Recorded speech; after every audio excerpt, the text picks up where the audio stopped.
Hi guys, so today basically I'm going through a few, I got loads, so I've just kind of selected a few questions that I've been asked, do a bit of a Q&A for a few minutes. Basically asked about everything, from everything from different types of training, strength training, power training, to insulin sensitivity, to refeeds, cheat meals. So I'm just going to touch on a few real brief, some of the ones that are probably most important at the minute. So the first question I'm going to answer basically is what are my macros at the minute? So I'm going to be honest, be real honest. So I haven't tracked my macros in a very long time, just through different reasons, wanting to try something new, talking to a few people that I rate pretty highly in terms of their physique and their knowledge about nutrition. And I've decided not to count my macros for the foreseeable future. I have a few big things coming up. I've got a few really big shoots, some here in the UK, some in the States, and a few other bits and pieces coming up that I have entered. So I'm planning to be and will be in the best shape of my life Christmas morning this year, without a shadow of a doubt. And I won't be tracking my macros. Why am I not tracking my macros? Personal preference. Sometimes I feel like we can get too caught up in tracking things, which is fine for some people,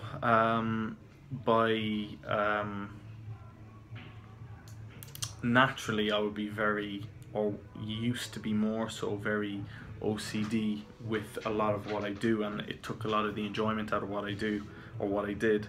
I used to play rugby at a pretty high level. Used to play semi-professional for a few years. Got into weights off the back of that, and it really ruined any enjoyment that I had playing rugby because I overanalyzed everything. So I've completely taken a step back. The last few months I've been sensible with what I'm eating. I'm not recommending this to people who are just starting off or people who are getting used to bits and pieces. I think tracking your macros and tracking your food is a really useful tool when you're starting off. But I think when you realize what foods and the quantity of foods that work for you, you get a good idea of how your body responds to different foods, when to have them, and I'm kind of basing everything I'm doing off that. So no, not tracking my macros. Not going to go into too much detail about what I'm doing. However, my protein is high enough for what I need. It's generally spaced throughout the day. I try and take my energy as much as I can from good fats, and use carbs if and when I need them. So the next question I was asked was, how much cardio are you doing at the minute? I'd say I'm probably in the best shape of my life that I've ever been in. And like I said, in the next few months I'm going to be doing some really important shoots and planning to be in the best shape of my life even more so come Christmas. And I'm currently doing no cardio. The reason I'm doing no cardio is I don't need it right now. I don't know, any of you guys who follow me or follow me on Instagram or Facebook or Twitter would have seen that I went through a dramatic change in a very short space of time, where I had a few cover shoots that to get really lean for in a really short space of time.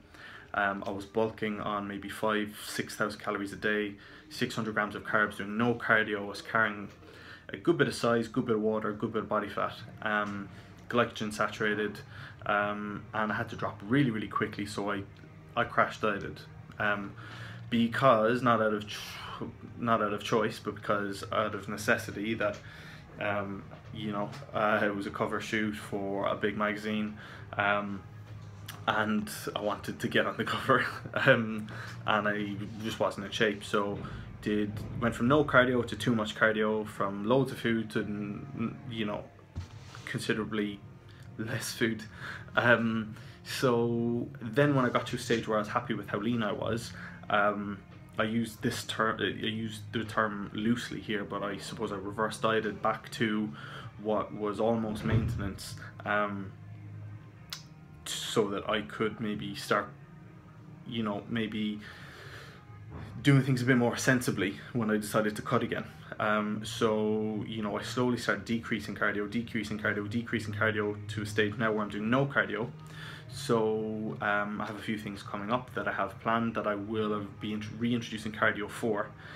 So I've got that trump card tool to play with, that when I need to apply cardio, I will apply cardio. So right now, I'm kind of focusing myself and where my metabolism is at right now, and the foods that I'm eating, and how things are going, and using the only variable that I'm changing really at the minute is my food. My cardio is staying constant at 0, and that will change in the coming weeks, when I need to get that little bit leaner than I already am. So the answer to the question is I'm doing no cardio right now. So yeah, for now, maybe in 2 weeks I'll start doing cardio again. Bear in mind as well, I do live in London. I am traveling and walking from buses to trains, you know, quite a lot. Do quite a lot of walking, so, you know, it's very different to someone who drives to the gym, drives to work, drives here, drives there. You know, anyone who lives in London will agree it's cardio in itself, so you have to take that into consideration as well. But I'm doing no cardio sessions as such. So the next question I was asked is cheat meals. So I have a blog coming up on muscle foods this month. If you guys check it out, it'll probably be out at some stage in the next week or two. Touches a bit on cheat meals and my do's and don'ts in and around cheat meals. So I'm not going to go into in too much detail. What I will say is, at the minute I'm having a cheat meal once a week. At the minute I've fallen back in love with Domino's. So it's a pizza or two with a few sides and a tub of Ben & Jerry's at the minute in a short space of time. I do not cheat on my rest day. I always cheat on a day where I'm training maybe a lagging body part, and a few various tips and tricks that I won't go into right now. Some of you who know me will know that I take my cheats very seriously. So when you do see on my Instagram that, oh, he's eating all this rubbish and how is he eating all this and he still looks lean, there's a lot more behind the scenes than just the pizza that I post on Instagram. There's a lot of readjusting of water, of cardio, of sacrifices that I make throughout the week and the day after, well, day or two after and the day or two before, to ensure that I'm getting the best out of my cheat meal. Another question that I was asked is, are cheats beneficial? They can be. They can have a huge negative effect psychologically as well. I'm not going to go into that. There's so much out there. I'll probably do a different video blog on that at another stage. But no, cheat meals aren't always essential. Some of my clients will request one. Some of my clients will ask not to have one. And you know, we'll go into a bit more detail, more on a psychological basis on how their relationship is with food. That's a hugely important thing for me, is your relationship with food, your relationship with training. The biggest question is, why are you in the gym in the first place? Am I ever going to compete? So I've been asked this for a very long time. The simple answer is yes, I will compete, but I've actually entered a competition. I've done a few powerlifting competitions before, I've won a few. Not a lot of people know that I actually like lifting heavy weights. I don't just take loads of selfies on Instagram. I've done a few deadlifting competitions.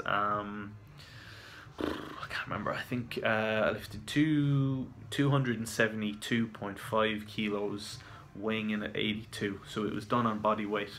What you lift divided by your body weight. So that worked out at 3.2 times my body weight, which for any of you who deadlift know that's a pretty good lift. So no, I do like lifting heavy. Literally, I just did a leg session, squatted 210 for 2, below parallel, which is pretty heavy for my weight, which is about 83 at the minute. Just repping out at 200, 190. So I do lift heavy. But yeah, will I ever go on stage? So the answer is yes, I will be on stage, and fingers crossed I'll be on stage a lot sooner than you might think. I'm not kind of giving anything away at the minute. I have entered a competition. It's not what you think, but you'll find out, you'll see. Will I ever do a bodybuilding competition? No. Simple reason is I'll never look like a bodybuilder. I probably could, maybe, if different things changed, but really, like, genetically, I would look very silly on a bodybuilding stage. I'm nowhere near big enough.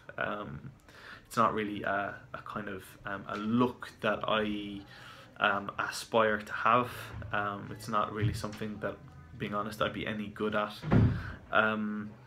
So I don't really feel the need to compete in some competitions. You know, would I do physique, fitness model? I don't know, we'll see. The biggest question that I'll always ask clients when they come to me is, why do you want to compete? What makes you want to compete? What are you getting out of competing? What are you putting in versus getting out?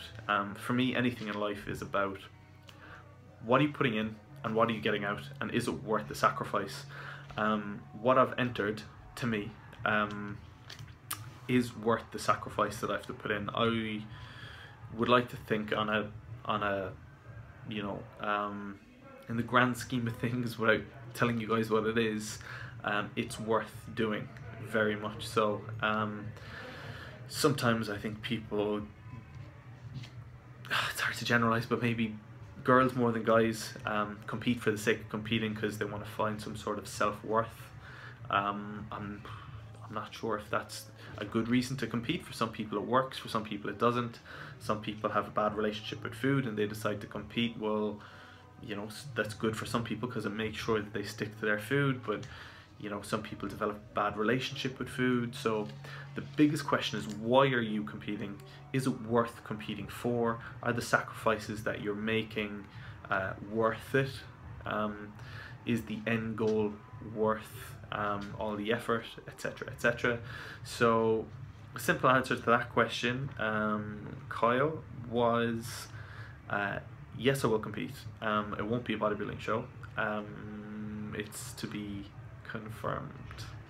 So we'll see. You know, various different things. You know, there's different things you can compete in. There's powerlifting, strongman. You could do Mr. Britain. I'm not British, but do something like that. You could do, you know, physique show, fitness model show. You know, there's various different things you can do. So I think, you know, without going into too much soppy detail, I had a bad relationship with rugby.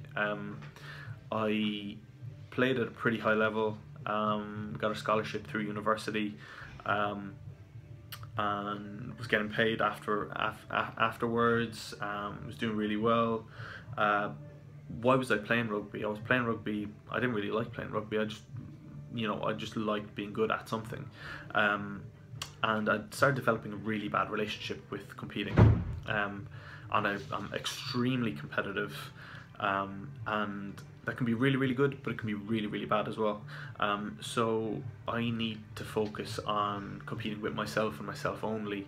And I think I would find it difficult stepping on stage with other guys and being judged based on how I look in front of other people.